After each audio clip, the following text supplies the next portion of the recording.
स्वागत है आप सभी लोगों का। मुझे नहीं पता आप में से कितने लोग मुझे जानते हो। अगर जानते हो तो वेल एंड गुड, अगर नहीं जानते हो तो वीडियो देखते रहिए, धीरे-धीरे जान जाएँगे। आज संडे है, कोई एजुकेशनल वीडियो आती नहीं है, तो आप लोगों से मैंने कमेंट्स मँगाए थे, उन्हीं कमेंट्स को मैं यहाँ पे डिस्कस करने वाला हूँ।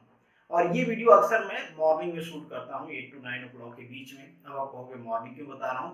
मॉर्निंग इसलिए बता रहा हूँ कि जब हम मॉर्निंग में जगते हैं ना, तो दुनिया में कोई भी हो, हमारे पास 2 ऑप्शन होते हैं। किसी के पास भी 2 ही ऑप्शन होते हैं, या तो वो अपने ड्रीम के साथ दोबारा सो जाए, या फिर जगे और अपने ड्रीम को, अपने सपने को चेज करने के लिए, सपनों का पीछा करने के लिए कुछ करे। और यहाँ पे सोने का मतलब दो है, एक तो मतलब वो जगा और सो गया, दूसरा वो जगा बट पूरे दिन में अपने सपने को चेज करने के लिए कुछ नहीं किया, तो उसे भी एक तरह से सोना ही कहते हैं, वो भी टेक्निकली सोना ही हुआ। तो यहाँ पे इस डिस्कशन को खत्म करते हैं, मूव करते हैं आपके कमेंट की तरफ। और जो फर्स्ट कमेंट है, हालांकि कमेंट इनका ऐसा है कि नाम ना लो तो ज़्यादा बेहतर रहेगा, बट इन्होंने पब्लिकली कमेंट किया है तो सब लोग जानते ही हैं, इसलिए मैं भी नाम ले लेता हूँ। इनका जो यूज़र नेम है दैट इज़ मैजिक स्पॉट। इन्होंने कमेंट किया है कि सर, रीजनल इंस्पेक्टर यूपी की जो वैकेंसी है यूपी पीएससी की, रीजनल इंस्पेक्टर में वर्क एक्सपीरियंस में फर्जी बनवा ले तो क्या रिस्क है? I am confuse, need your answer please. भाई साहब, आपको रिस्क हो चाहे नहीं हो, बट आप जो काम मुझसे करवा रहे हैं ना, ये जो मैं ऑनलाइन प्लेटफॉर्म पे आपको ऐसे सजेशन दूंगा तो मेरे लिए तो रिस्क है ही, मुझे फिर वो जेल की हवा खानी पड़ेगी। बट नेवरदलेस मेरा सजेशन ये है, जैसे यहाँ पे कुछ लोगों को कन्फ्यूजन होता है, फर्जी डॉक्यूमेंट्स एग्जैक्टली क्या होता है? फर्जी डॉक्यूमेंट्स वो डॉक्यूमेंट्स होते हैं जो आपने खुद से बना लिए, घर पे आपने सील लगाया, घर पे आपने सिग्नेचर किए, घर पे आपने प्रिंट किया, वर्क एक्सपीरियंस, वो एक तरह से फर्जी डॉक्यूमेंट्स है। एक होता है कहीं पे आपके पास नॉलेज है, आपने किसी पहचान वाले के पास डॉक्यूमेंट बना लिए, सपोज करिए आपने किसी वर्कशॉप से डॉक्यूमेंट्स बनवा लिए और वो वर्कशॉप वाला ये कहने के लिए तैयार है कि हाँ आपने उनके यहाँ जॉब किया था, अगर वो एक्सेप्ट करता है तो वो डॉक्यूमेंट्स फर्जी नहीं कहलाएगा। दूसरा, इसमें टाइमलाइन भी आपको देखना होता है कि जब आप डॉक्यूमेंट्स बनवा रहे हो उस टाइम पीरियड में आप कोई दूसरा काम तो नहीं किए, मतलब मिसमैचिंग नहीं होना चाहिए। उस टाइम पीरियड में आप अगर खाली हो, आपके पास उस टाइम पीरियड में आपने कोई काम नहीं किया है, मैचिंग नहीं हो रही है, तो वो एक्सपीरियंस आपका भले आपने बनवाए हैं बट उसको कोई फर्जी प्रूफ नहीं कर पाएगा, क्योंकि उस टाइम पीरियड में आपने कुछ किया नहीं, तो वहाँ से मैचिंग नहीं होगी। दूसरा, जहाँ से आपने बनवाया है वो कह रहा है कि हाँ आपने उसके यहाँ जॉब किया है, ये डॉक्यूमेंट्स उसने आपको दिया है, तो वो फर्जी की कैटेगरी में नहीं आता है। अगर कोई कंप्लेन भी करता है तो भी आप ये प्रूव कर दोगे कि ये डॉक्यूमेंट्स फर्जी नहीं है। बट आपने खुद भी कलाकारी की है, घर पे बनवाया है, खुद ही किया है, कहीं पे वेरिफिकेशन कॉल चली गई और कोई बताने वाला ही नहीं कि आपने वहाँ पे जॉब किया है, तो वो फर्जी के केस में आता है। तो ऐसा काम मत करना। डॉक्यूमेंट्स अगर कोई पहचान वाला है जो एक्सेप्ट करने के लिए तैयार है कि वेरिफिकेशन कॉल आएगी तो एक्सेप्ट करेंगे कि आपने उनके यहाँ जॉब किया है, तो आप बनवा सकते हो। दूसरा जो कमेंट है ये है धर्म कुमार का। इन्होंने कहा है कि सर जी नमस्ते, जीपीएससी आरटीओ क्लास 3 मैकेनिकल की प्रिपरेशन न्यू डेट के नोटिफिकेशन आने के बाद स्टार्ट की हो तो कैसे स्ट्रेटजी होनी चाहिए? देखिए, आप कभी भी स्टार्ट किए हो, अभी भी अगर आप स्टार्ट कर रहे हो तो आपके पास टाइम है, आपको फोकस करना है। मैंने ऑलरेडी इस पे वेटेज वाइज भी बनाया हुआ है, तो आप फोकस कर लो कि किसका वेटेज ज़्यादा है, कहाँ से क्वेश्चन ज़्यादा आएंगे, और उसको पहले फोकस करने का इन द सेंस ये है कि पहले उसको करना है आपको। वैसे तो करना आपको सभी चाहिए, बट आप पहले अपना टाइम डिसाइड कर लो कि पहले मुझे कौन सा करना है, प्रायोरिटी किसको देनी है, बाद में किसको करना है।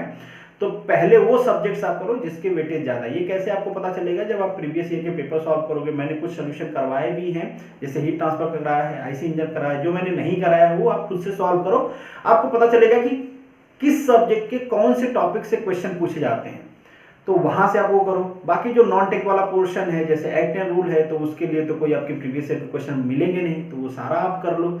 उसमें भी बहुत सारी चीज़ें मैंने बताया है कि आपको पहले करना है, ये आपको पहले करना है, अमेंडमेंट पहले करना है। जैसे एग्जांपल के लिए आपको ड्राइविंग रेगुलेशंस आपको करने हैं, कंपलसरी रोड मार्किंग करने हैं, क्योंकि यहाँ से क्वेश्चन 100% पिक होंगे। तो ऐसे आप स्ट्रेटजी बना लो कि कौन सा पोर्शन आपको वैसे करना है, वैसे ही आप गुजराती का भी कर लो। प्रिपरेशन स्टार्ट करो, कुछ दिन पढ़ोगे यार सब ठीक हो जाएगा, ऐसा लगेगा। कुछ दिन अगर ढंग से पढ़ोगे आप तो ऑटोमेटिकली आपके अंदर कॉन्फिडेंस आ जाएगा कि मैंने काफ़ी कुछ पढ़ लिया है। जो नेक्स्ट कमेंट है ये है सुधीर सेन का। ये भी पूछ रहे हैं आरआई टेक्निकल, मतलब ये भी यूपी पीएससी की बात कर रहे हैं। इनके पास टाटा मोटर का एक्सपीरियंस है। देखिए, टाटा मोटर का एक्सपीरियंस बिल्कुल वैलिड माना जाएगा, किसी का भी एक्सपीरियंस हो वैलिड माना जाएगा वर्कशॉप का। हाँ, मगर जैसे मैंने कोर्ट केस डिस्कस किया था, वहाँ पे उन्होंने ये चीज़ पूछा था कि अगर कुछ प्रॉब्लम होती है तो वो बहुत अच्छी तरीके से उसको वेरीफाई करते हैं कि जहाँ जिस वर्कशॉप का आपके पास एक्सपीरियंस है वहाँ पे हैवी व्हीकल्स आती थी कि नहीं, हैवी व्हीकल में पेट्रोल डीजल दोनों आती थी कि नहीं, लाइट मोटर व्हीकल में पेट्रोल डीजल दोनों आती थी कि नहीं, इस टाइप का वेरिफिकेशन होता है। बट वो जो वेरिफिकेशन हुआ था वो कोर्ट केस के बाद हुआ था, तो जानते हो जो मैटर कोर्ट में चला जाता है उसमें थोड़ा सा ज़्यादा डॉक्यूमेंटेशन हो जाता है। बट इन जनरल अगर आप टाटा मोटर्स का बनाए हो तो टाटा हैवी व्हीकल्स भी बनाती है, लाइट व्हीकल्स भी बनाती है। तो अगर कोई ऐसी वर्कशॉप है जहाँ पे दोनों का सर्विसिंग होता है, दोनों का मेंटेनेंस होता है, तो बिल्कुल आपका वैलिड है। नेक्स्ट जो है ये सरफराज अहमद जी का है, sir please make video on the automobile geometry angle. भाई साहब आप थोड़ा देखिए, मैंने वैसे तो आपके कमेंट का मैंने रिप्लाई कर दिया था कि आप प्लेलिस्ट में जाके देखिए, जो चीज़ें आप कह रहे हो ऑलरेडी इस पे बनाई गई वीडियो है, आपको बस देखने की जरूरत है, डिटेल में मैंने बनाया हुआ है। नेक्स्ट जो है दैट इज प्रतीक जादव का है, और ये जीपीएससी के बारे में पूछ रहे हैं कि अभी एग्जाम्स कुछ पोस्टपोन हो रही हैं, तो इनको लग रहा है कि अपना वो 7 फरवरी वाला भी पोस्टपोन हो जाएगा क्या। देखिए एग्जाम पोस्टपोन होगा नहीं होगा, मैं कई बार कहता हूं कि जो चीजें हमारे हाथ में नहीं है अगर हम उसके बारे में ना ही सोचे तो ज्यादा अच्छा है। हाँ, सोचना इसलिए पड़ता है कि आप उसके हिसाब से प्लान कर पाओ। तो आप अपनी प्लानिंग अभी के लिए 7 फरवरी का ही रखो, क्योंकि अभी जो डेट है वो 7 फरवरी की है, तो उसी पे फोकस करके आप अपने प्रिपरेशन को रखो। अगर वो पोस्टपोन होता है तो आपको और टाइम मिलेगा, जो चीजें बची होंगी वो आपको करने के लिए और टाइम मिलेगा, या फिर रिवीजन करने के लिए टाइम मिलेगा, क्योंकि उसको आप हटा नहीं सकते हो, उसको आप चेंज नहीं कर सकते। तो जो चीज आपके हैंड में है वो आप करते रहे। अब चेंज होगा नहीं होगा ये तो मुझे भी पता नहीं है। अगर सिचुएशन बहुत खराब नहीं हुई तो आपका एग्जाम होगा, अगर एडवर्स कंडीशन हो जाती है तो शायद एग्जाम पोस्टपोन भी हो जाए, जैसे कि अभी के हुए हैं। नेक्स्ट जो है ये नाम भी इनका, यूजर नेम भी गजब का है, ब्रह्म विद्या, मतलब ब्रह्म ज्ञान हो गया है फिर भी इनको पढ़ाई करना भैया। वो लास्ट स्टेज होता है जो ब्रह्म ज्ञान होता है ना, सारी मोह माया से ऊपर उठ गए उसके बाद वो, देखिए ब्रह्म ज्ञान हम किसे कहते हैं, जिसके बाद आपके पास कोई इच्छा ना बचे करने के लिए, उसे हम कहते हैं ब्रह्म ज्ञान। ब्रह्म विद्या मिल गई आपको, और ये नौकरी, नौकरी के बाद उससे बड़ी पोस्ट, उससे बड़ी पोस्ट के बाद प्रमोशन, उससे ज्यादा सैलरी, इसमें तो आपको कुछ ना कुछ लगा ही रहेगा, तो इसको तो ब्रह्म ज्ञान नहीं कहेंगे। खैर इनका कमेंट पढ़ लेते हैं। ये कह रहे हैं कि latest technology in vehicle manufacturing related road safety environment topic. Already मैंने इस पे काफ़ी सारे वीडियोस बनाए हुए हैं, प्लेलिस्ट में नाम भी, मतलब प्लेलिस्ट का नाम भी है latest technology in vehicle manufacturing या समथिंग इस टाइप के कुछ प्लेलिस्ट का नाम होगा। रिसेंटली कल वाली वीडियो, मतलब सैटरडे वाली वीडियो भी इसी पे थी, और उसकी पीडीएफ भी मैंने टेलीग्राम ग्रुप में शेयर किया। बहुत सारे लोग अभी अभी ज्वाइन कर रहे हैं तो उनको पीडीएफ नहीं मिल रही है, तो प्लीज़ आप लेक्चर जो देख रहे हैं ना उसी लेक्चर के नाम से पीडीएफ भी होगी, थोड़ा सा आपको मेहनत करना पड़ेगा, ढूंढना पड़ेगा। फाइल में जाइए, सर्च करिए, वो नाम लिखिए, मोस्टली उसी नाम से होगी। मे बी 1-2 केस में हो सकता है नाम चेंज भी हो गया हो, बट मोस्ट प्रॉबली उस नाम से होगी, मिल जाएगी। जिप फाइल भी मैंने शेयर किया हुआ है कई सारे टॉपिक्स का, तो वहाँ पे आपको जिप फाइल में भी वो वीडियो मिल जाएगी, और एक्टिव गुरु का तो मैंने जिप फाइल भी शेयर किया हुआ है, तो थोड़ा सा मेहनत करके आप डाउनलोड कर लिया करें। नेक्स्ट जो कमेंट है ये है प्रियंक पटेल का, और ये पूछ रहे हैं कि सर ऑटोमोबाइल इंजीनियरिंग के लिए आरटीओ के अलावा कोई पोस्ट होती है कि नहीं। देखिए ऑटोमोबाइल इंजीनियरिंग का थोड़ा सा है ऐसा प्रॉब्लम, बहुत ज़्यादा गवर्नमेंट पोस्ट में क्या होता है, मैकेनिकल डिमांड करते हैं। बहुत सारे जगह मैकेनिकल एंड इक्विवेलेंट लिखा होता है, तो जहाँ पे मैकेनिकल एंड इक्विवेलेंट लिखा होता है वहाँ पे आप एलिजिबल होते हो। बट यहाँ पे भी एक कंडीशन है कि हो सकता है आपसे इक्विवेलेंट का सर्टिफिकेट मांगा जाए कि आपकी यूनिवर्सिटी या फिर आपकी स्टेट गवर्नमेंट आपके ब्रांच को मैकेनिकल के इक्विवेलेंट मानती है कि नहीं मानती। अगर वो मानते हैं तो आप एलिजिबल होते हो, अगर आपको इक्विवेलेंट सर्टिफिकेट नहीं दिया जाता है उस केस में आप एलिजिबल नहीं होते हो। फिर है जयंत भारद्वाज का, ये इन्होंने बोला है कि मैंने दिल्ली से ऑटोमोबाइल में डिप्लोमा। देखिए आप कहीं से भी किए हो, दिल्ली से किए हो, मुंबई से किए हो, भैया ऑटोमोबाइल में डिप्लोमा किया है तो आपने डिप्लोमा की आपके पास डिग्री है, तो जो भी डिप्लोमा की पोस्ट आती है उसके लिए आप एलिजिबल होते हो। इसमें मैटर नहीं करता कि आपने कहाँ से किया हुआ है। नेक्स्ट जो है यूजर ये है दीपेश, बहुत पुराने मेरे सब्सक्राइबर हैं ये, मैं स्टार्टिंग से इनके कमेंट्स पढ़ते आ रहा हूँ। इन्होंने कहा है कि सर जो मेजर टेक्निकल सब्जेक्ट्स हैं उनके वीडियोस बनाओ प्लीज़, ज़्यादा टाइम नहीं है, मैक्सिमम उसी सब्जेक्ट्स के। देखिए मैं कोशिश करता हूँ जितना मेरे मुझसे हो पाता है, मैं मैक्सिमम कोशिश करता हूँ, आप चाहे इस बात को मानो या ना मानो, मैं मैक्सिमम आउटपुट देता हूँ अपना, जितना मेरे पास टाइम होता है। क्योंकि टेक्निकल वीडियो बनाने में थोड़ा टाइम तो लगता है, क्योंकि मुझे भी देखना पड़ता है उस सब्जेक्ट के बारे में, किस टाइप के क्वेश्चन पूछे जा सकते हैं आपसे, वो थोड़ी सी मुझे रिसर्च करनी पड़ती है।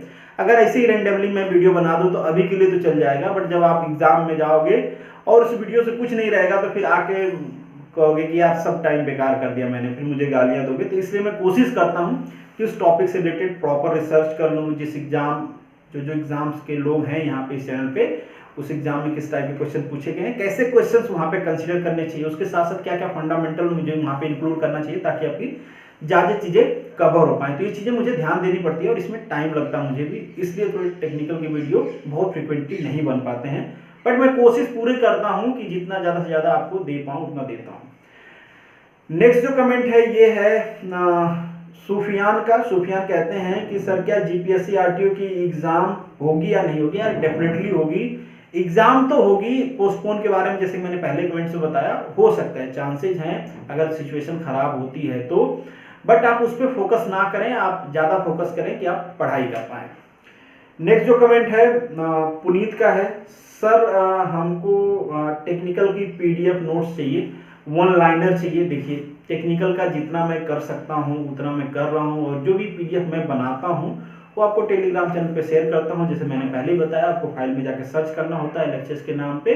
तो जितना मैं टेक्निकल में कर पाऊंगा आप लोगों के लिए, मैं अपने तरफ से बेस्ट कोशिश करता हूँ। और कई बार मैंने कहा भी है, जितना मुझसे हो पाता है उतना मैं करता हूँ। बहुत सारे लोग टेस्ट सीरीज के बारे में पूछते हैं। टेस्ट सीरीज नहीं आने के दो रीजन, एक तो है यार कि मेरे लैपटॉप में पता नहीं क्या प्रॉब्लम है कि जो गूगल फॉर्म होता है वो थोड़ा सा ओपन नहीं होता, तो उसे मुझे दिखाना है क्या प्रॉब्लम है। थोड़ा एक दिन मुझे उस पर मेहनत करके देखना पड़ेगा कि क्या प्रॉब्लम है, किस वजह से वो ब्लॉक हो रहा है, और थोड़ा टाइम का भी शॉर्टेज होता है। बट मैं कोशिश करूंगा कि आपको 2-3 टेस्ट सीरीज मतलब दे पाऊँ, कुछ क्वेश्चन आपको दे पाऊँ। तो ये थे कुछ संडे कमेंट जिसको हमने यहाँ पे डिस्कस किया। और आगे से मैं ये भी केयर करूंगा कि अगर जो मुझे आप पर्सनल मैसेजेस भी भेजते हो, अगर कोई मैसेज ऐसा है जिसको थोड़ा सा लॉन्ग में रिप्लाई करना पड़ता है बट उतना टाइपिंग नहीं हो पाती, तो मैं शॉर्ट में रिप्लाई कर देता हूँ, उसको यहाँ पे मैं इंक्लूड कर लिया करूंगा ताकि आपको पूरा क्लेरिफिकेशन मिले। क्योंकि जो वीडियो में हमारा कम्युनिकेशन होता है वो इफेक्टिव भी होता है, और ज़्यादा चीज़ें मैं आपको बता भी सकता हूँ जितना मैं आपको मैसेज करके नहीं बता सकता हूँ। तो जो आपके पर्सनल कमेंट्स होते हैं, और बहुत सारे लोग ऐसी पर्सनल चीज़ें भी शेयर करते हैं, तो अगर वो भी मैं यहाँ पे इंक्लूड करूँगा तो आपका नाम मैं वहाँ पे इंक्लूड नहीं, अगर मुझे लगता है कि नहीं आपका नाम नहीं बताना चाहिए तो मैं नाम नहीं बताऊँगा, ऐसे इंक्लूड कर दूंगा। और आपका जो प्रॉब्लम्स है उसको इन जनरल हम डिस्कस कर लिया करेंगे। तो संडे में अक्सर मैं कोशिश करूँगा कि आपके जो ऐसे प्रॉब्लम्स हैं जिनमें ज़्यादा बोलना या लिखना पड़ता है, लिखना पड़ता है बेसिकली, उसको मैं यहाँ पे डिस्कस कर लिया करूँगा। और जाते जाते परमानंद की एक पोयम है, मुझे अच्छी लगती है तो मैं आपको भी सुना देता हूँ। कोशिश कर हल निकलेगा, आज नहीं तो कल निकलेगा। अर्जुन के तीर सांसद मरुस्थल से भी जल निकलेगा। मेहनत कर पौधों को पानी दे, बंजर जमीन से भी फल निकलेगा। तो चलिए मिलेंगे नेक्स्ट संडे को, तब तक के लिए बाय बाय और ऑल द बेस्ट।